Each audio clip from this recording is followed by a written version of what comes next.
Alors aujourd'hui, on va faire le pesto dans la mamma. On va faire surtout des pâtes au pesto. On a fait un pesto maison, mais qui est très faible en calories. Je vais vous montrer comment est-ce qu'on fait. Pour cette recette, on a évidemment l'huile d'olive, on a un petit peu de basilic, une courgette, un petit peu de déco avec des tomates cerises, des chiffonnades de jambon, gousses d'ail et des petites pastas. On va commencer par le pesto. Comme ça, au moins, on gagne un petit peu de temps. Pour ce pesto, on a plusieurs choses. La première, c'est qu'on a un petit bouquet de basilic. Alors, il y a des feuilles qui sont un peu fatiguées, des feuilles qui le sont moins. On fera le tri, ça, c'est pas un problème. Du sel, du poivre, des gousses importants, puisqu'on va, évidemment, comme on enlève les pignons de pain, on essaie de rajouter du goût par quelque chose, et forcément, l'ail est un bon outil. Et l'équivalent d'à peu près 4 cuillères à soupe d'huile, donc ça paraît pas beaucoup, mais 4 cuillères à soupe, ça donne ça. On va mixer un petit peu tout ensemble. On va le passer au bzz et on va essayer d'avoir un pistou qui a de la gueule. Qu'est-ce que c'est le bzz? Ah, le bzz. Alors, le bzz, c'est le bzz, comme ça. Voilà. Donc avec ça, on devrait s'en sortir pour avoir un pistou qui est sympa, qui sort un petit peu du lot et surtout qui est beaucoup moins calorique que ce qu'on peut trouver habituellement dans le commerce. Évidemment, il sera moins pâteux, il sera plus onctueux, plus lisse, mais c'est pas pour autant que ça n'aura pas de goût, au contraire. Donc ça peut être super sympa de travailler le pistou un petit peu différemment et de se faciliter la vie d'un point de vue calorique en faisant quelques petites soustractions ou ajouts pour gagner un petit peu de calories. Pour commencer ce pistou, on va commencer par les gousses d'ail. On enlève à peu près tout ce qu'il y a sur la gousse d'ail, histoire d'avoir simplement l'ail.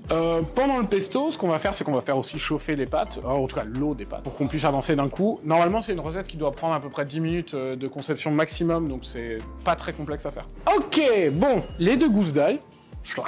Donc là, j'ai fait en sorte que ça soit nickel pour vous montrer le mouvement. Si jamais vous ne le connaissez pas, l'ail, donc ça ne se coupe pas comme ça s'écrase et puis ça se coupe. Donc, vous mettez le couteau au-dessus, un grand coup, et on est bon. Et ça ressemble à ça. Et à partir de là, en fait, il faut juste commencer à découper comme ça, tout simplement. Voilà. Et normalement, il faut enlever un petit peu le centre qui se trouve... Tac, tac, tac, tac. Ah, il se trouve là. Voilà. Vous voyez, c'est ici. Je ne sais pas si on voit bien.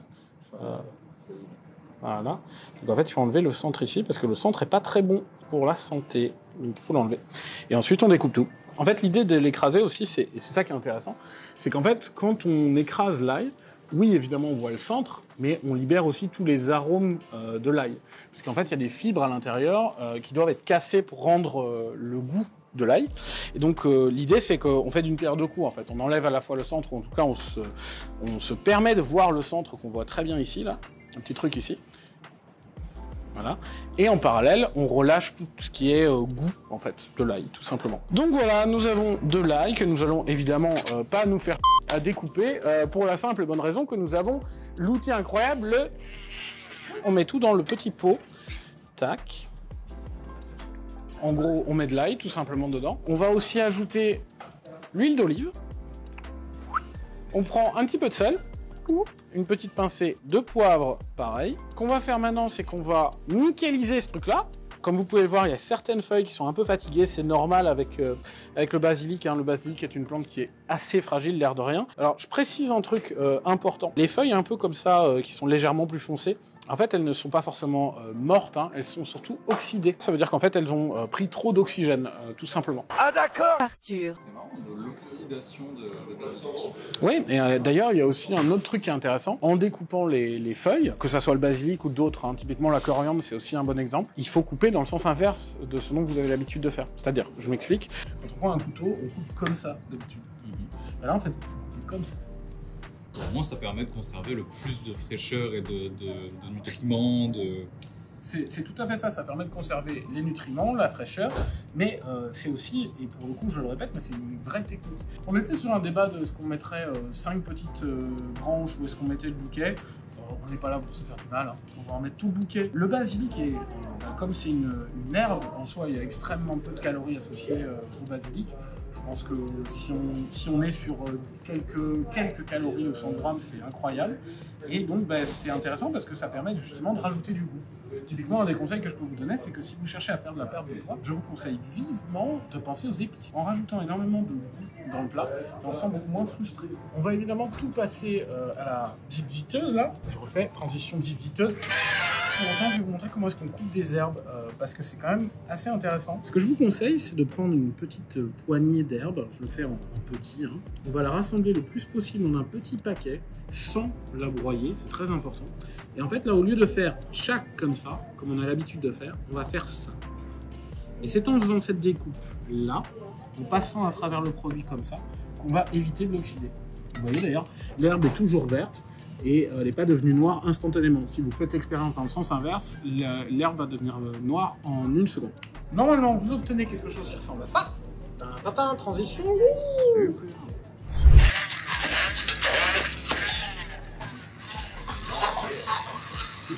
Vu qu'il n'y a pas beaucoup de matière, si jamais vous avez l'impression que c'est un petit peu trop pâteux, pas assez lisse, n'hésitez pas à mettre un petit peu d'eau. Au final, le goût ne va pas être trop changé si vous en mettez un petit peu. Je vous conseille d'utiliser un tout petit concours et d'en mettre au fur et à mesure pour arriver justement à la consistance que vous désirez avoir. Ouais, et ça, c'est une gueule de pesto.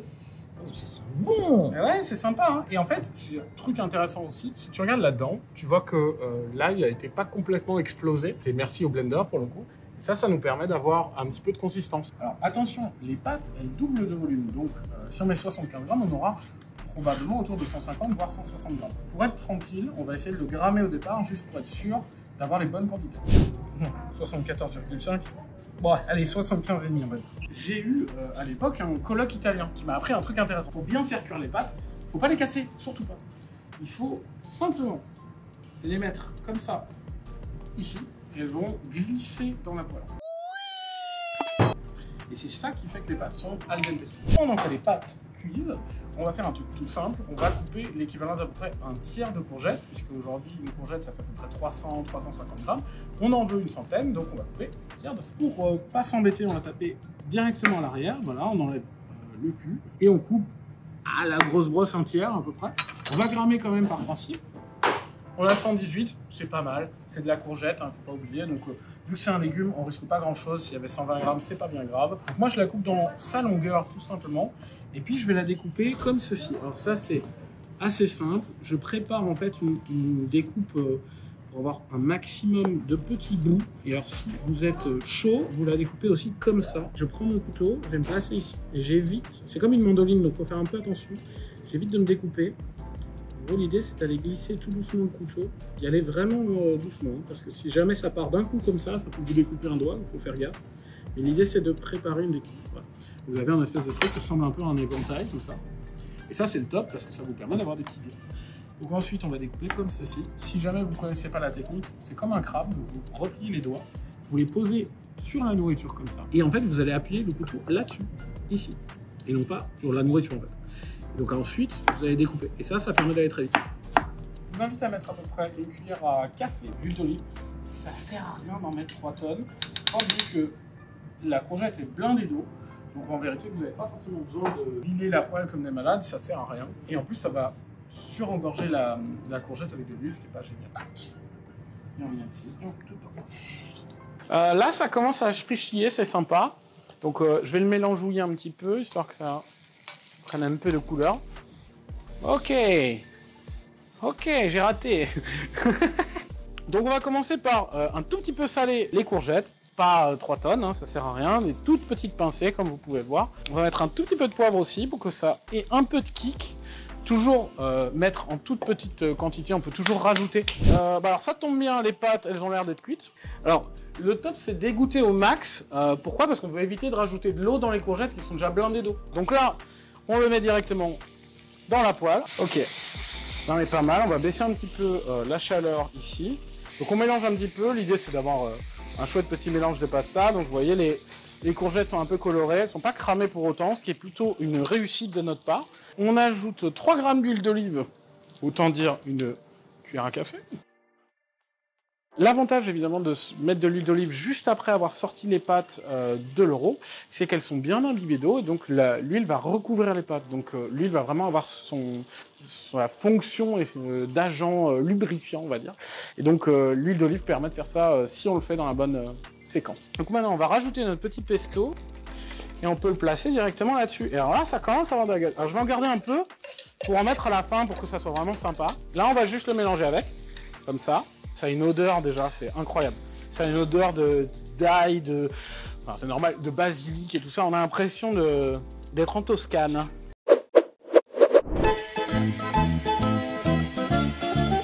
Je fais exprès d'en garder un petit peu du pistou, c'est pas pour rien, c'est pour rajouter un petit peu de déco à la fin. On a quelques petites tomates cerises et on va essayer de faire une déco un peu sympa, qui a de la gueule. On est quand même là pour bien manger, mais aussi manger avec les yeux, donc on va faire quelque chose de sympa. Alors ça, c'est génial, c'est l'outil le plus basique du monde. Une pince pour les pastas, c'est le top. Pourquoi? Parce que ça permet de faire un truc intéressant. On va faire ce que à peu près tout bon italien fait et se respecte de faire, c'est on va tourner un petit peu les pâtes. Et on essaye de garder la pince en fait serrée et de faire ce petit rond comme ça. Et en gros, si on arrive à le faire bien et le poser ici, voilà. Là, on va mettre tomate cerise, hein, comme ceci. Je vais en faire des petits bouts, histoire que ça rajoute un peu de couleur et que ça soit sympa. Encore une fois, on mange avec les yeux, donc c'est le but. Ce qu'on va faire, c'est rajouter un peu de pistou, parce que c'est quand même l'objectif, l'air de rien, on en a fait, on va en faire. Donc j'en ai gardé un petit peu, je vais le faire exprès, je vais le poser ici, comme ça. Et je vais essayer d'en mettre un petit peu partout. Un truc qui est intéressant aussi, si on va avoir un plat qui a de la gueule, c'est une technique qui est utilisée dans tous les restos du monde, c'est simplement de nettoyer son assiette. Ça paraît con, mais ça rend le truc beaucoup plus joli d'un coup. On oublie tout le temps de le faire, et pour autant, ça a un petit cachet. Moi, je sais pas ce que t'en penses, Tom, mais quand même, c'est plus sympa quand c'est clean. Hein. Ça le rend plus propre. Et c'est avant, évidemment, la petite touche finale, qui est le jambon cru. Je mets des gants exprès pour manipuler le jambon cru. C'est pas pour rien, c'est parce qu'en fait, tout simplement, à force de manipuler des choses, on s'en rend pas compte, mais en fait, on met plein de bactéries sur ses doigts. Et comme c'est de la viande crue, personnellement, moi, je mets 3 petites tranches, tout simplement parce qu'il faut quand même se laisser vivre. La première, je vais la découper, tac, comme je peux. Hein, ça reste du jambon, donc c'est assez sec.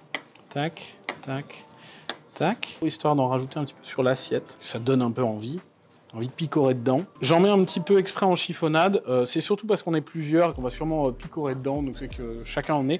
Vous pouvez aussi simplement poser la tranche dessus, c'est une autre approche, c'est comme vous le sentez. Tu l'as? Tu l'as bien. Et voilà. Te dire que c'est 380 calories et t'as franchement un plat, il est balèze quoi, je veux dire, il y a de quoi bouffer, hein, c'est lourd. Hein. Mais le pire là-dedans, c'est qu'on a utilisé qu'un tiers d'une courgette. Donc en vérité, vu que la courgette pèse extrêmement peu en termes de calories au 100 grammes, ça vaut le coup de rajouter de la courgette. Donc si jamais vous avez un bon appétit, que vous avez bien envie de manger, rajoutez pas de pâtes, rajoutez des légumes. Vamos, on passe au goûtage. Ouais. Porchetta. Ok. Merci. Là, tu vois, quand même un truc, ouais, il faut le faire à l'italienne, hein, c'est obligatoire quoi. T'es obligé de rouler comme ça un petit peu. Alors là, on est pas mal. C'est très aillé, mais c'est bon. Alors dites-nous ce que vous en avez pensé, testez, dites-nous si c'est sympa et surtout envoyez-nous vos photos si vous l'avez fait chez vous. On a hâte de voir vos petits tests et tout ça et on vous envoie de nouvelles vidéos très bientôt. Salut!